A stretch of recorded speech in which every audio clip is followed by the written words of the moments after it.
તો કેમ છો મિત્રો? આપ સૌનું સ્વાગત છે અમારી આ યુટ્યુબ ચેનલમાં. તો આજના વિડીયોમાં આપણે રેવન્યુ તલાટી માટે સ્પેશિયલ વિજ્ઞાન અને ટેકનોલોજીના પ્રશ્નો જોઈશું. તો ચાલો વિડીયોની શરૂઆત કરીએ. પણ તે પહેલાં જો વિડીયો પર નવા છો તો વિડીયોને સબસ્ક્રાઈબ કરવાનું ભૂલશો નહીં. તો આપણો પહેલો પ્રશ્ન છે, ભારતમાં એકમને માન્યતા આપતી સંસ્થા કઈ છે? તો તેનો સાચો જવાબ છે option B, bureau of Indian standard. ત્યાર પછીનો પ્રશ્ન છે, એસઆઈ પદ્ધતિમાં એસઆઈનું પૂરું નામ જણાવો. તો તેનો સાચો જવાબ છે option B, system of international. ત્યાર પછીનો પ્રશ્ન છે, ભૌતિક વિજ્ઞાનની સીજીએચ પદ્ધતિનું પૂર્ણ નામ જણાવો. તો તેનો સાચો જવાબ છે ઓપ્શન ડી, સેમીગ્રામ સેકન્ડ. ત્યાર પછીનો પ્રશ્ન છે, બળનો એસઆઈ એકમ કયો છે? તો તેનો સાચો જવાબ છે ઓપ્શન બી, ન્યૂટન. ત્યાર પછીનો પ્રશ્ન છે, અર્ગ શેનો એકમ છે? તો તેનો સાચો જવાબ છે ઓપ્શન બી, કાર્યશક્તિનો. ત્યાર પછીનો પ્રશ્ન છે,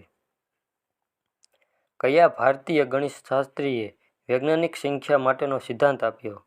તો તેનો સાચો જવાબ છે ઓપ્શન સી, શ્રીનિવાસ રામાનુજન.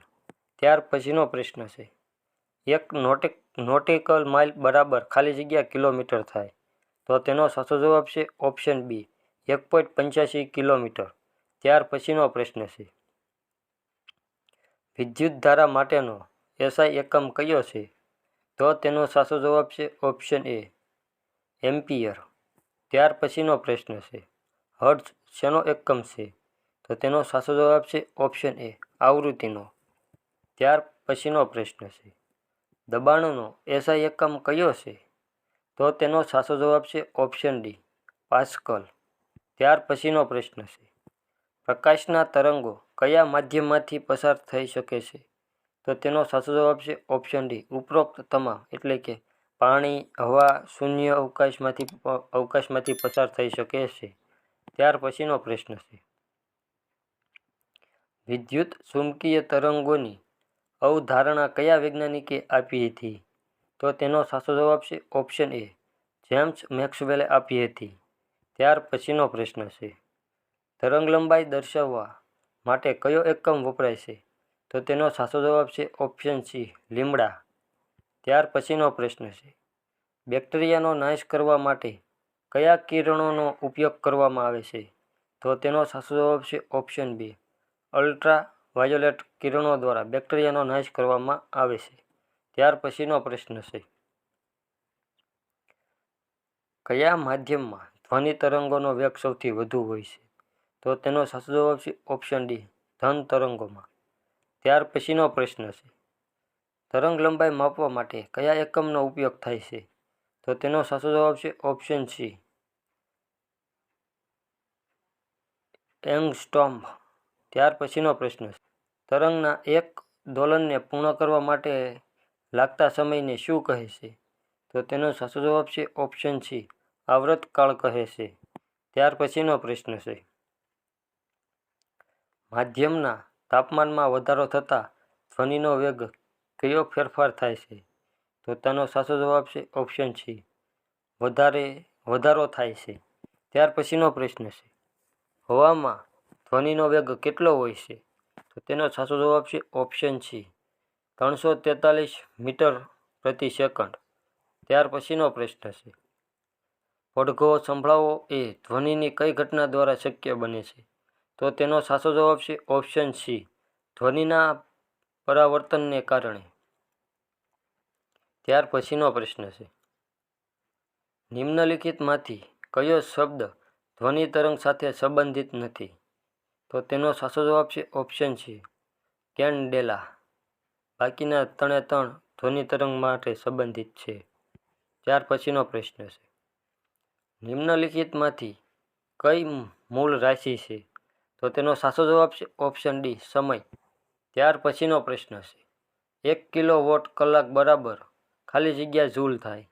તો તેનો સાચો જવાબ છે ઓપ્શન ડી, 3.6 મેગાજૂલ. ત્યાર પછીનો પ્રશ્ન છે, લાંબુ અંતર માપવા માટે કયા એકમનો ઉપયોગ થાય છે? તો તેનો સાચો જવાબ છે ઓપ્શન સી, પારસેક. ત્યાર પછીનો પ્રશ્ન છે, ભારતમાં માપન માટે એસઆઈ પદ્ધતિની શરૂઆત ક્યારથી કરવામાં આવી હતી? તો તેનો સાચો જવાબ છે ઓપ્શન બી, 1956થી ભારતમાં એસઆઈ પદ્ધતિની શરૂઆત કરવામાં આવી હતી. ત્યાર પછીનો પ્રશ્ન છે, વિદ્યુત ચુંબકીય તરંગોની ઝડપ શેના બરાબર હોય છે? તો તેનો સાચો જવાબ છે ઓપ્શન એ, પ્રકાશ બરાબર હોય છે. ત્યાર પછીનો પ્રશ્ન છે, કયા તરંગ દ્વારા ટીવીનું રિમોટ કાર્ય કરે છે? તો તેનો સાચો જવાબ છે ઓપ્શન બી, માઇક્રોવેવ. ત્યાર પછીનો પ્રશ્ન છે, નિમ્નલિખિતમાંથી કયું પ્રાણી 20 હર્ટ્ઝથી વધુ આવૃત્તિવાળા ધ્વનિ તરંગો ઉત્પન્ન કરી શકે છે તેમજ પારખી શકે છે? તો તેનો સાચો જવાબ છે ઓપ્શન બી, વહેલ. ત્યાર પછીનો પ્રશ્ન છે, પડઘો સંભળાય તે માટે દિવાલથી વ્યક્તિનું ઓછામાં ઓછું કેટલું અંતર હોવું જરૂરી છે?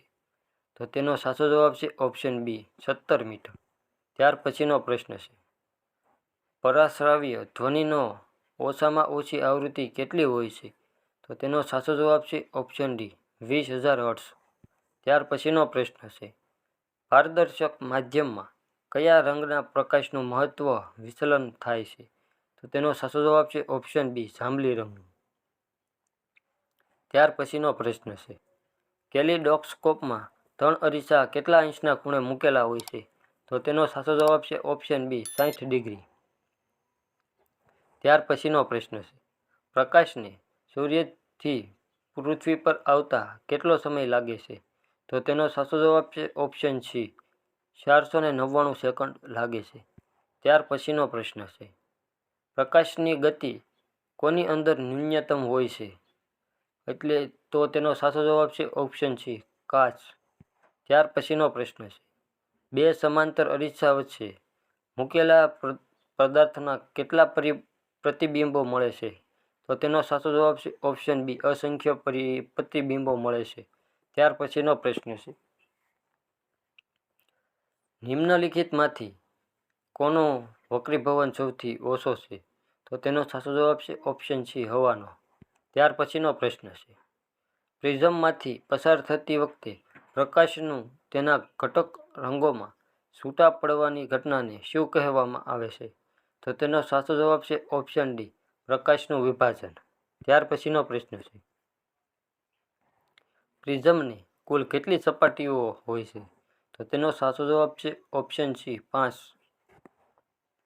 ત્યાર પછીનો પ્રશ્ન છે, પ્રકાશના કિરણોની ગતિ કરવા માટે કયા માધ્યમની જરૂર હોય છે? તો તેનો સાચો જવાબ છે એક પણ નહીં, એટલે કે હવા, કાચ, પાણી, એક પણ નહીં તે માટે. ત્યાર પછીનો પ્રશ્ન છે, કયા રંગના પ્રકાશનો વેગ કાચમાં સૌથી વધારે હોય છે? તો તેનો સાચો જવાબ છે ઓપ્શન એ, લાલ રંગનો. ત્યાર પછીનો પ્રશ્ન છે, સમુદ્રનો ભૂરો રંગ કયા કારણે દેખાય છે? તો તેનો સાચો જવાબ છે ઓપ્શન બી, પ્રકાશનું પ્રકિરણને લીધે. ત્યાર પછીનો પ્રશ્ન છે, રણ પ્રદેશમાં મૂર્ગ જળ કયા કારણે દેખાય છે? તો તેનો સાચો જવાબ છે ઓપ્શન બી, પ્રકાશનું પૂર્ણ આંતરિક પરાવર્તનને કારણે. ત્યાર પછીનો પ્રશ્ન છે, બરફ આચ્છાદિત પ્રદેશમાં બરફ પર પાણી દેખાવાનો આભાસ કયા કારણે થાય છે? તો તેનો સાચો જવાબ છે ઓપ્શન બી, લૂમિંગને કારણે. ત્યાર પછીનો પ્રશ્ન છે, નિમ્નલિખિતમાંથી કઈ પ્રકાશીય ઘટના મેઘધનુષની રચનામાં ભાગ ભજવતી નથી?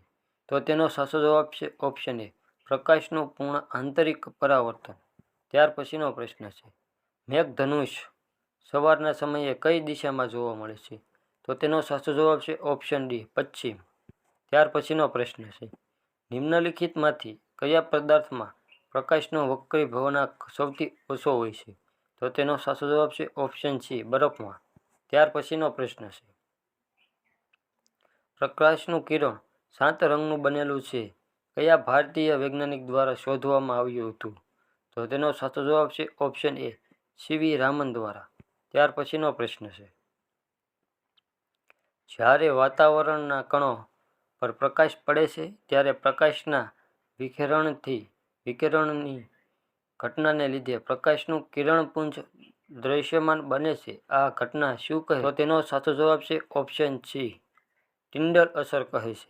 ત્યાર પછીનો પ્રશ્ન છે, અવકાશમાં પ્રકાશની ગતિ જણાવો. તો તેનો સાચો જવાબ છે ઓપ્શન બી, 3 લાખ કિમી પ્રતિ કલાક.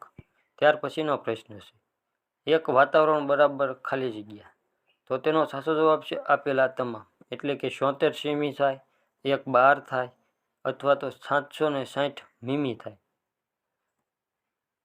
તો મિત્રો, આ વિડીયો તમને સારો લાગ્યો હોય તો તમારા મિત્ર સુધી શેર કરવાનું ભૂલશો નહીં અને લાઇક, શેર અને સબસ્ક્રાઈબ કરવાનું ભૂલશો નહીં.